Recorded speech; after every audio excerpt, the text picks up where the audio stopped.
already known the diagnosis of the patient. So the first thing which we need to appreciate is the nurse, because immediately you enter in the hospital, they take samples. Is the nurse taking the sample? Is the nurse going to bring the results from the lab? Is the nurse giving medication after the doctor saying, okay, it is malaria, let us give this? Is the same nurse goes to the pharmacy? I think the hectic work. First, as these three categories of people, after prescription, the nurse gets the paper, goes to the pharmacy for drugs. Pharmacist remains in their pharmacy. They don't come and bring drugs to patients. No. They just say, okay, this is the amount of drugs you need to go and administer. So you come again, come back, sit with the patient, administer the drug. Another patient. So assume that you have 10 patients in the ward and you are alone. For the cases which we have seen, you are alone in the ward, but there are 10 patients. Others need resuscitation, others need treatment, others need emergency, others need counseling. For example, take example, a very serious example is a midwife. A midwife, if it is she's alone on duty, one midwife on day, another one in the evening, at night. Sometimes there are health facilities that a midwife work day and night. Now, a mother's come, two mothers have come expecting. There is a line of mothers around there, about 5, who wants to be examined. Their children, about 15, they have come with their mothers. The babies who were born last month, last week, yesterday, they are bringing for review, they are bringing for immunization. So you have to look at, how do I attend to this? There are 2 in labor suit. They are yelling seriously, they want to push. Others push on the floor, another one is on the bed. Now, these others are waiting for you to examine, to palpate them and give them medication that you go back. These ones are also waiting for immunization. Now tell me, where will the midwife be in that confusion? Now, there are scenarios that they say, we neglect patients. If you are one, for example, this is studio, if you are alone, who will do this, who will interview me, who will record this? You cannot do one person. So we call upon that the nation, internationally, we should respect the midwives, respect the nurse, respect them to their, because that is their call. They were chosen by God, called by God to serve and love. But then we should not interfere with their work. We need instead thank them. Otherwise, the thank which we give to these nurses or midwives is to abuse. Midwives have stolen drugs, they have neglected duty. There are others, even they slapped recently midwife, that they neglected duty. She was in another ward. Now, help us understand, you're expressing concerns of understaffing. That is one of the things you're bringing. Understaffing. Are health facilities understaffed, I mean public, when it comes to nurses? It is actually too understaffing. I can use an expression word. We are understaffed. And I have not read the budget of this year because I was out of the country. But for me, I heard that even the budget of health has been dropped down a bit, which is, if it is true, it is a really disaster for the nurses and the midwife of this country. And it is not only for us, because we were not going to get that money, but the issues we use, the gadgets we use to buy. And then to increase also the manpower, the human resource. If you decrease the budget, then there will not be recruitment this financial year. And yesterday 10 retired, today others are retiring. By the end of the whole year, you find that 50 nurses might have retired. And who will be on their shoes? Now there will be that cap of retirees. They have gone. Now, no replacement. So if there is that information clear that there's no recruitment for this financial year, then we are in for it. We are going to suffer. Of late, we've seen a number of strikes threats here and there from people within the medical fraternity, of which nurses and midwives follow.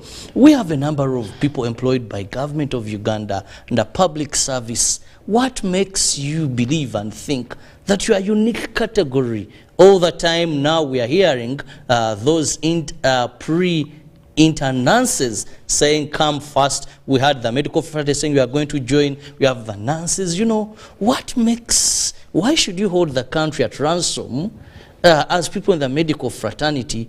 Why? Now, my brother, that is a very good question, but I want to emphasize on one thing. Pre-interns, interns, both doctors and nurses and pharmacists, according to the law, according to the curriculums, you finish your study and go hands-on for 1 year. It is just like law development center. You finish your law, you go for internship, you go for law development center. For them, they go to law development center. Yes. For 1 year. Otherwise, if you don't go there, you are not an advocate. Yes. Isn't it? Let us agree on that. Now, come to nurses and doctors and pharmacists. If you finish your degree and you have not gone hands-on, because this degree was still paperwork, you just do it on paper, and you have not yet been supervised by your seniors to see that this one is exactly. We refer even people when they come to internship. By 6 months, if you are not capable, you are referred again back, because we want somebody coming out of that to know what to do with the patient. Not only that you end up theory part of it. That's why for us, from the beginning, we enter in the training, we start with practicals. We start in the touching practicals, doing this. What is this forceps call? What is this call? All those gadgets we use in theater. So that when a doctor say, I want an artery forceps, you really know that what is artery forceps and where is it going to be applied for. So now, you may train on this side on the theory, but practical part, you must. It is a must. Then my question to the government, to my ministers, to my big people there, that internship has existed for a long time. The money was there. What is it that the money is not there? Because it was programmed since the NRM government came into power. There was nothing which was mentioned that there is no money for internship. But what is unique on this particular year, since last year and this year? People are qualifying, they cannot do anything. You cannot, that's the welfare we are talking about. You imagine that your son has completed. It is just beating me that they don't have maybe sons and daughters who are doctors and midwives and maybe pharmacists. Because if I took my son to school and I paid my money for one or for the whole 4 years, somebody graduates, graduation fee I have paid, now the boy has come out. Now I expect this boy to help me or to help one of my sons. If she has got a job or he has got a job, my sons will be helped. Now, it is not necessary that the job of government, we may not say that we want the job of government to be available, but we want the interns to get their package, that they are all out of school, they have done their internship, and they are there. Let them loiter at home. They can do anything. First of all, if you are qualified, you are registered with the councils. We have 2 councils. We have medical council and nurses council. Now, if you have not done the internship, they will not register you to have a license. Even just a provisional license, they don't give you. They give you a license to show that this man can touch a patient, this man can do this, and you can go on there. So we are saying that I can look for my own chair, I can look my own job, I can open a clinic, I can open anything to do with the drugs, because that's my field. So if you block people not to finish the internship, because maybe government will say, we have trained so many and they want a job. No, it is not about the job. It is about the welfare and completion of the course. Let somebody complete the course and then there to go. I have been in London, many nurses, they called me yesterday, 1 week ago, I traveled there.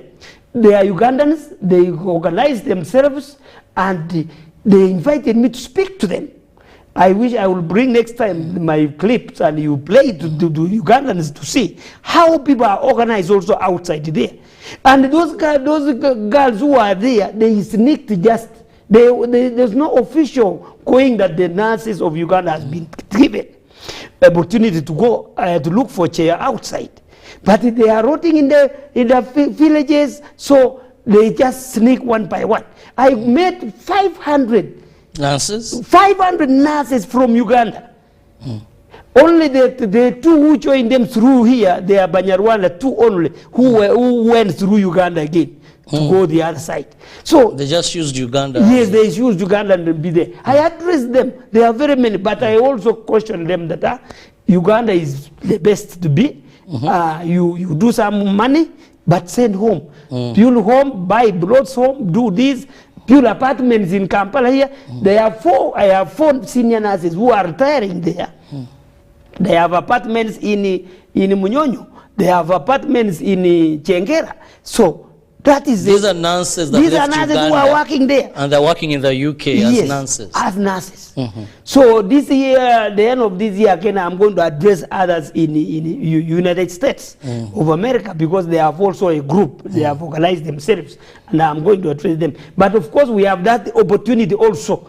UK needs a lot of nurses of ours. Now, coming back home to draw more into the topic of the day, when we talk about welfare of nurses, welfare of midwives, you've rightly said intern doctors, intern pre-medical interns, government should make it a priority, and we know they have expressed commitment. Today is cabinet, but I think by last week it was an issue still, and they said it may be presented today.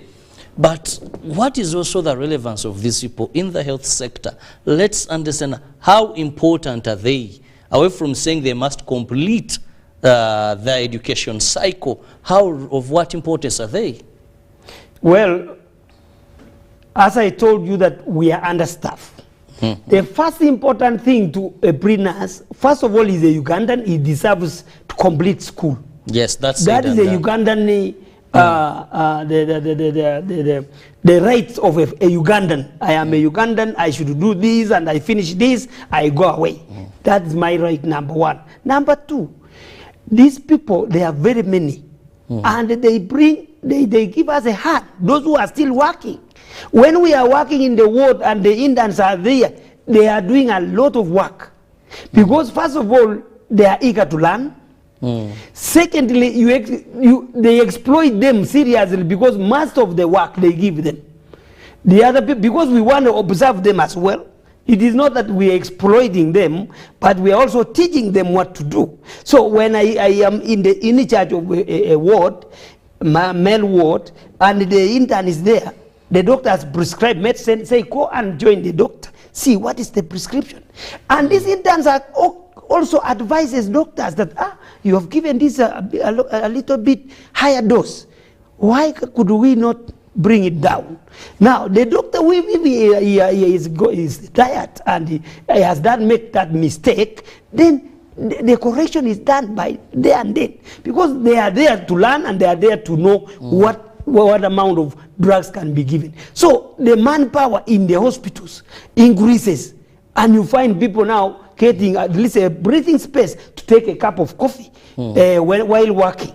But unlike the other side, where I work, I was wondering, people work only 3 hours, you go away. Just working 3 hours, you go away. There is a nurse who works 3 hospitals.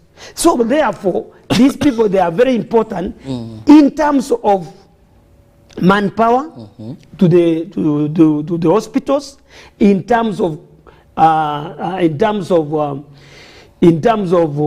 patient care. They are ever there because they are vigorously, they are young men, they are from school. So you hardly find any excuse within the ward and the hospital, because they are energetic and wants to feel they have done it. Not like the generals who can relax their backs, they are bailing.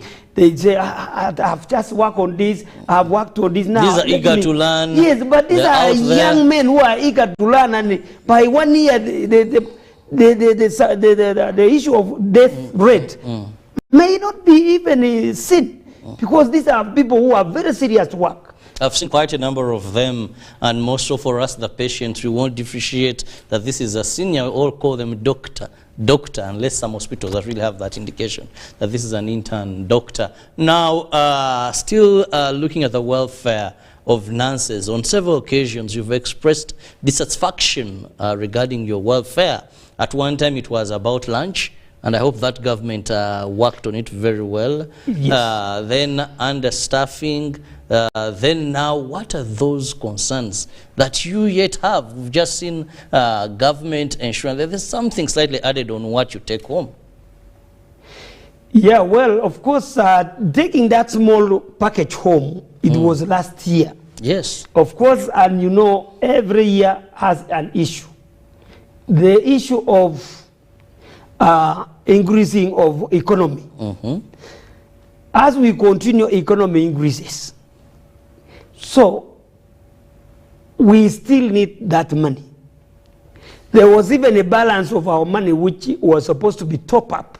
But we kept quiet. We say, no, look, government, you look for money left and right. Maybe next year, next financial year, not this year. Next financial year, you top up that money. So, for us, we are still patiently waiting for topping up that money. But our issues, these are managerial, this is like now internship, harassment on duty, those are personalities or other individuals and some group of few people. Like this one of internship. It should have not even been an issue because it has been there. The budgets were there last year, the other year. People were very okay with it. But now what is happening? Is it economy? Then the country should come out and say, we have failed to collect any money right, left and right, and we now sit down and scrap the internship role. But government, I remember it was the minister, yes, Dr. Jane Ruth Acheng, who said those that can can apply to areas of their choice and go and do their internship. When money finally is allocated, then government will reimburse this money to their accounts. That was a very big mistake, because you cannot subject some category of people. For example, for herself, she's a doctor, medical doctor. Did she pay for herself? No. Why is it that they ask us to pay again from Norway? Did she pay herself? No. All those doctors who are at the Ministry of Health, they did not pay any money. That is not an option. An option is to look for money. Let her continue sending the budget to the budget committee, to the government, and wait. The money must come, because that money has been there. But option of saying, I get from my pocket. Now, it will be difficult for us. We have also rich people. But now, if 5 of them pay for themselves, now how will they qualify those 5%? And 5 out of the 500 interns in the country? Don't you think that they will break the sequence of education? Because now this group goes, then another 5 again go and sell their plots, they come again. When these ones are almost 6 months, again I've got some money from it will not work. Then why do we have to do that we pay for ourselves? Then they should have declared it in the role that from today, let the parliament brings an act or pass a bill and say there's no internship in this country. Then we go by the legislators. What makes medical interns special? You've talked about LDC. People pay for LDC. Other, of course, few professions that do intern the way, because journalism, you do it when you're still on training. But let's look at that. What makes this group so unique? Because yes, government has been doing things that way, but in eventuality that funds are not there. What makes it so unique that for this particular category, government must pay, I stand to be corrected, but I think the figure is it 2.5 per month per medical intern, that is for accommodation and foods and meals that they must get. What makes that so special? Yes, now, why is so special is only one thing. Interns need to be near the hospitals where they are practicing. You take one from Jinja, go and do internship in Kabale. So I don't choose. You don't choose. There is a committee in the Ministry of Health. There is a committee after all scrutiny that has been done. All these are qualified from the good universities, approved universities. You bring your papers there, we have qualified, yes. Then the committee sits and say, Chirabu, you are going to Jinja School, Jinja Referral Hospital. Just as you are going to Arua Regional Referral Hospital. You have no choice, unless it is a medical problem that area, like for example, if you have asthma maybe, and you cannot withstand the weather of Kabale, you can now go under medical ground and say, please leave me here in Mulago, I be near here, so that I may not affect my health. So only that, but no bribe, no what. You find a list, Jinja, you find a list Arua, you find a list Kabale, you find a list Moroto. So you have to pack and go. Now, packing and go means that this has been a student. He has not been having any money. What is that transport? The ministry cannot provide them with the vehicles to take them up to Moroto. They have to jump on the bus. So one of that money, the use of that money is transportation to the place. Even when you have qualified, that money still will transport you back to the center and now take your registration. You say, now I have finished internship. You get a letter from Ministry of Health and say, now this man has qualified, this lady has qualified, go to the Nurses Council. You go to the Nurses Council, you pay again money. There is money you have to pay to the Nurses Council. There is money you have to pay to the Uganda Medical Council. And Tendo Practitioners Council. You have to pay all this. All these stages you pay money. Now, if you send me to Moroto and I don't have any transport, I have just qualified. It is a disaster. Two, when I reach Mukono, Moroto, I don't have any house. And I'm not earning. And I've just been posted as an intern. Where will I stay? Government have no houses there for interns. We used to have. You see, in those days, there was a intern mess. They were called messes for interns. But those ones, because of the population now, the other ones, they built it during colonial days. They built just 10 to accommodate 10 interns. But you find that in Mbale Regional Referral, they send them like 20. Now, if this 10 gets accommodation, what about the rest? The rest go do what? So they have nothing. So we better pay them, send them. They will use the same money for their accommodation, buy food, and be near the hospital. They should not be very deep in the village. So how do you be on call? Now, in our setting, first on call, second on call, third on call. Now, the first person to be called in the hospital is an intern. If a nurse is here and the emergency has come, the first person is the junior doctor. Before we reach the consultants, you must have called like 4 doctors coming. There is what we call senior house officers. Those are also interns. They are doing their masters. So they are also interns, but they are also in the line of the command. So first on call, second on call, third on call. And if you call these people they are not around, what will you do? The patient will die. By the time you call the consultant who is supposed to see the patient as a last resort, so that he does referrals, he said this one take to Mulago. Those usually come in the morning. Yes. When they're doing that round. Yes. So those things will be very difficult for us. So therefore, we call upon government, please, you better paralyze other activity, but rescue Indians to go and work. Allow me go for a short break, and when I return, we'll still be looking more regarding the welfare of nurses and midwives in this country. Live from UBC Studios in Kampala, this is Good Morning Uganda Extra.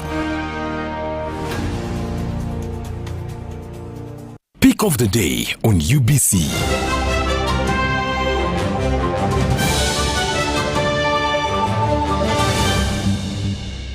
Was brought to you by Get away with MTN Momo Advance. Momo Advance tops up your Momo to complete your transactions. Dial star 165 star 5 star 3 hash to apply. MTN Momo Advance is always available when you need it. Juko. Yo. Wachikuwa. Check the shopping, man. What's your secret? Uganda, haven't you heard of the parish development model PDM? Yes, I did, but I thought it was just a talk. No, Sebatia. It is real. I and a few friends together formed a circle, accessed money from the PDM, invested in a portrait project, and now things are moving. Juko. I thought I was one of your friends. You are. But you left me behind. I didn't leave you in poverty. What you do, just visit your LC2 chairperson and your parish chief and start the process of economic transformation. Just like that. Okay. The parish development model is an initiative from the government of Uganda through the Ministry of Local Government designed to transform all lives of Ugandans for the better. PDM, my parish, my development, my life.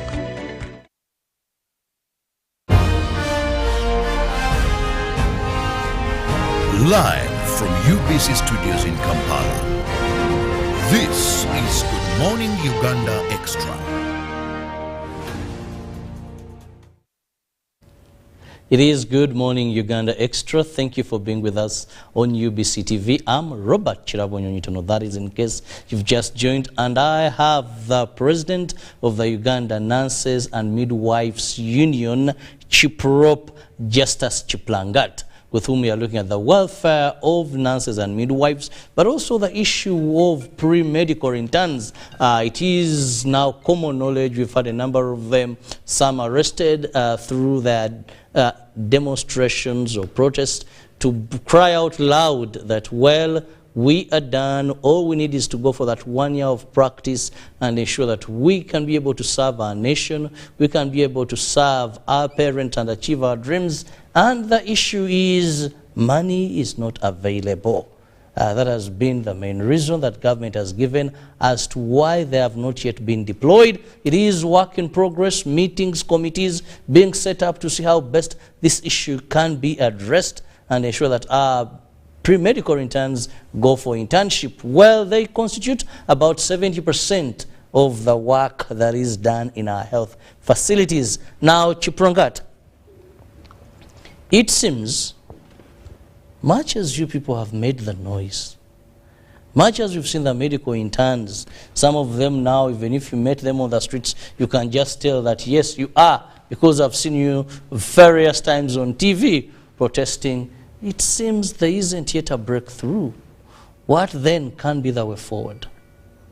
Yeah, well, the only thing which I have seen with the government is that if this thing was new, like we are asking for additional salaries, that one government can be very strong and say, no, we don't have money.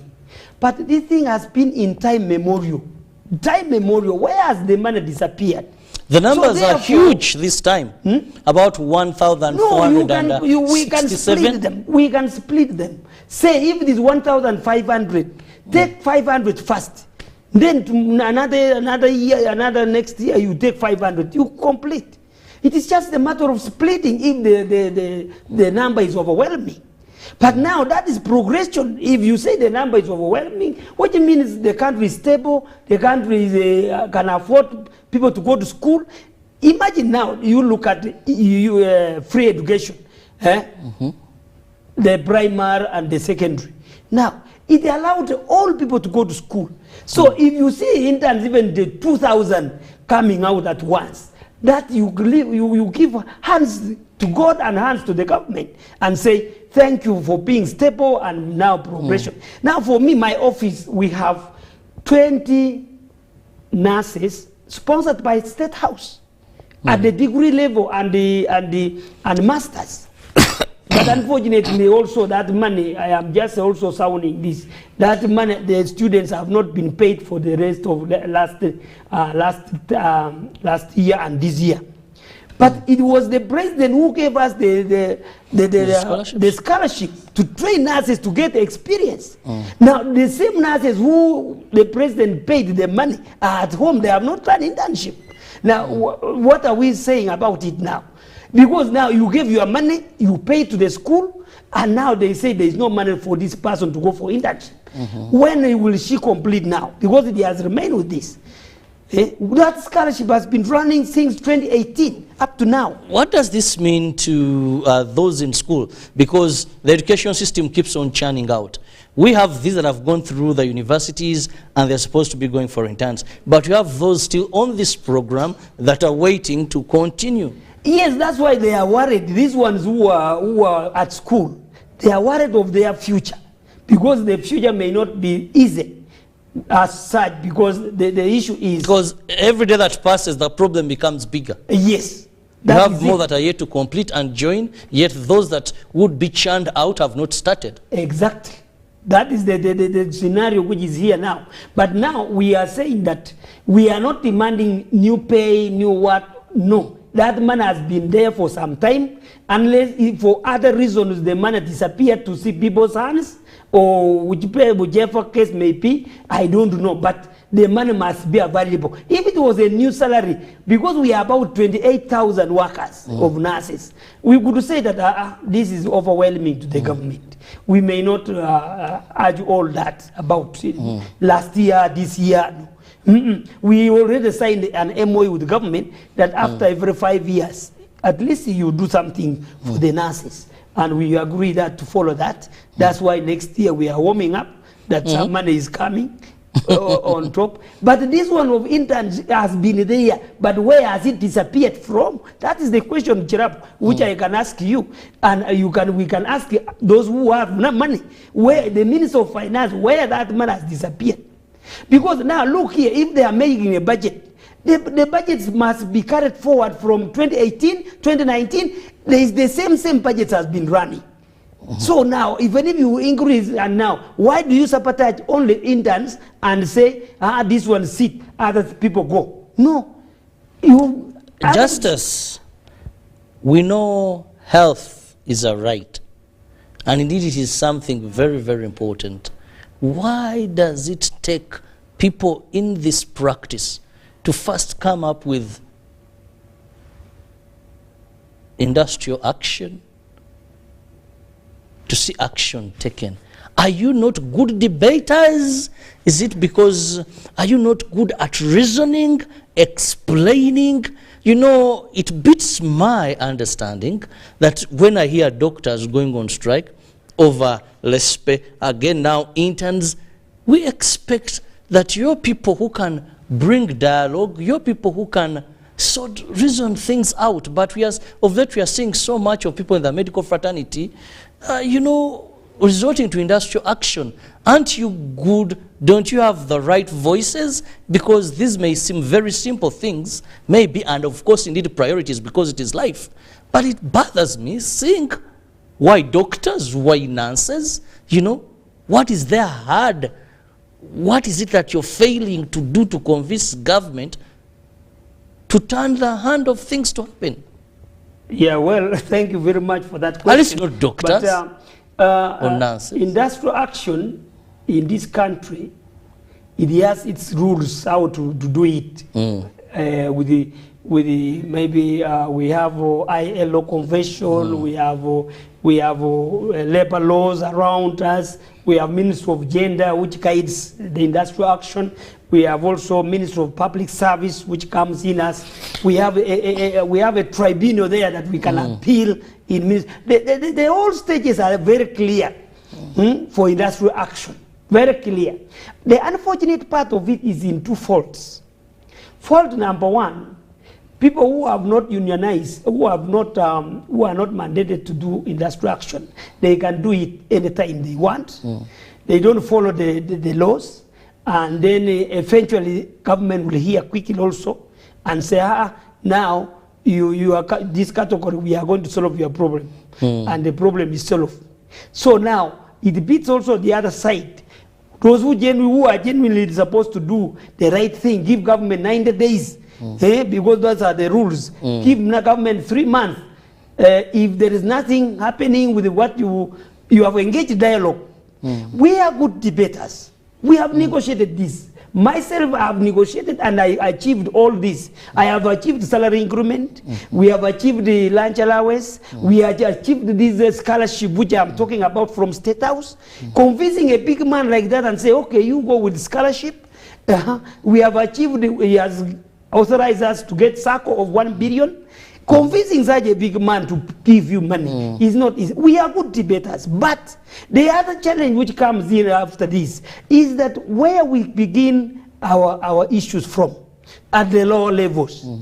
I don't know whether they take it to the big man, they take it to who, I don't know. Because last week, while I was away from this country, there was a meeting with the Minister of Finance. Minister chaired the meeting, and now we did not have any outcome up to now. And he said he will take the issues to cabinet, he will take the issues to parliament. So we are still now tied up waiting.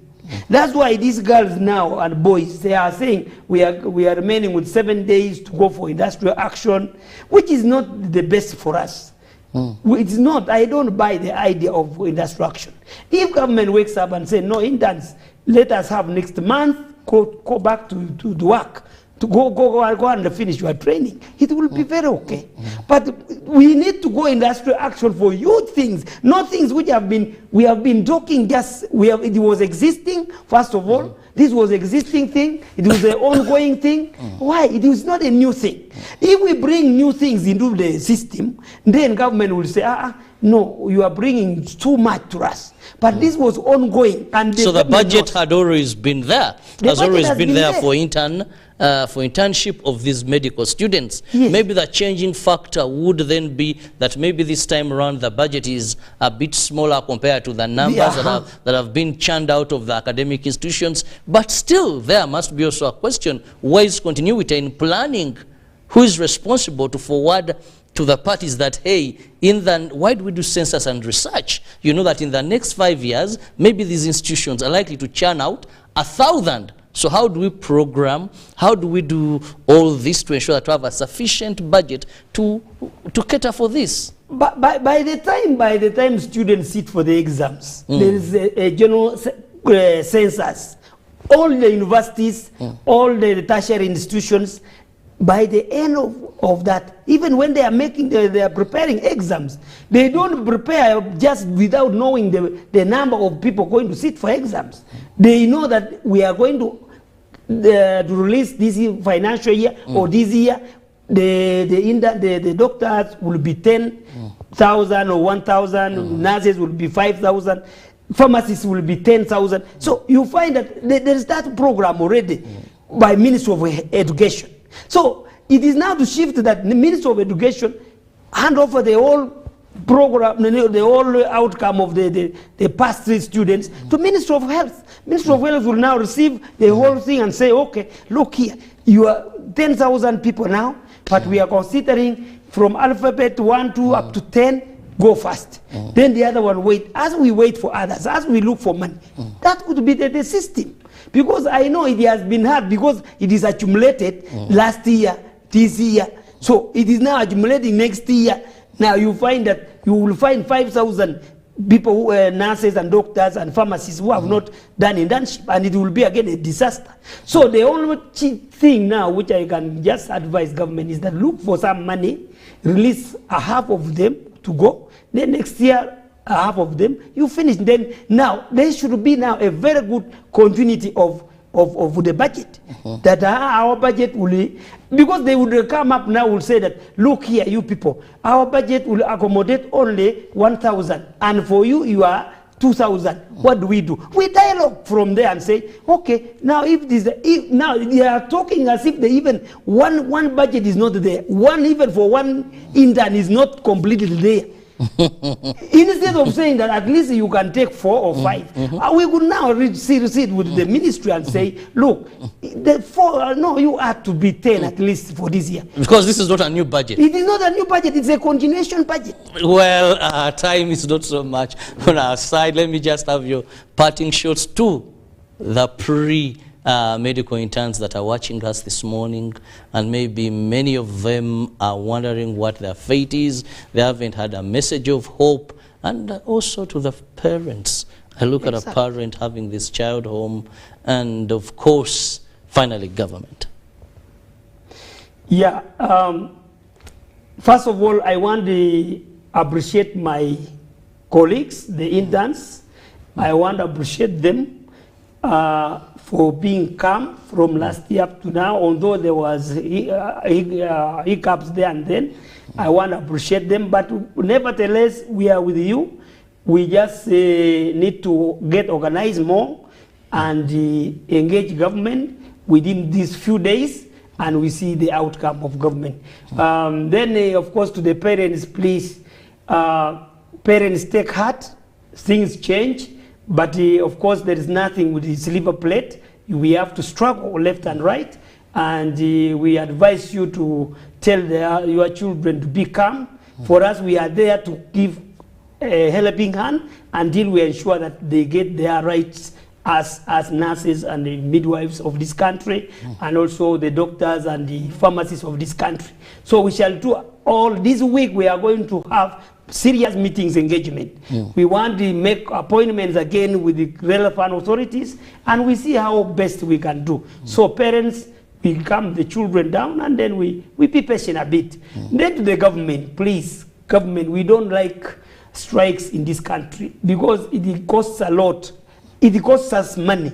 We have to spend money on strikes because you cannot have strikes. You can't come. You can't go to the newspapers. You can't go without paying the monies around you for announcements, for what. So radio talks, so telling people that they should. It is a lot. It gives us a lot of extra budget. Then to, of course, it gives a bad image to our country and the citizen of this country that Ugandans, they are ever striking. Look at Kenya, the way they are striking. That's a poker thing. So we don't need to go like that. We need to discuss round table and come to conclusion. So government, we say, please, the relevant authorities, beginning from our mother ministry, Minister of Health, Minister of Education, and perhaps Minister of Public Service. The other thing which I come and to dissociate myself with some ministries saying interns are students. They are no longer students. They have finished. They have qualified their paperwork. But the confirmation to be a professional, is this one, is this paper which they are looking at. But they are not longer a student. They have finished, they have come out. So that thing should be corrected because it insults our colleagues so much that now for us we are still called a student. He is not a student. These are nurses, these are doctors already. These are doctors. These are people who have been working in the ward, but they go to upgrade. Yes. They are those who came directly to the university, senior 6, directly to the university to be a doctor, to be a nurse. But when you finish your class, the paperwork of your class, and you finish, you have your results that you passed. You are no longer a student. Are you a student when the university has passed you? No, you cannot be a student. So they are not students. They are our colleagues who are already, although they are not in the system, but they are those who are in the system earning less money for diplomas. Yet they have degrees. But now they are our colleagues. So it is very bad that if we don't make them to get the promotion, because if you are promoted, you know that my money is also promoted. Now, you imagine a certificate diploma nurse has gone back to for a degree and masters, and you have not registered that masters of yours to the council, which means you cannot, if they advertise a job of a senior consultant, a consultant, you will not get a principal nursing officer. You won't qualify. You won't qualify until you get that paper. So meaning that government, please do something so that we get these people promoted, elevated, motivated, and they do work better. Well, thank you so much, Chiprop Justice Chiplengat, for your time. And of course, we hope and pray that we will see funds availed to ensure that the pre-medical interns can go for that particular year of practice and then get registered and have a practicing license. For God and my country, see you tomorrow. Have a blessed day. Let's all continue to love and make a world a better place for each one of us. Good morning. Live from UBC Studios in Kampala.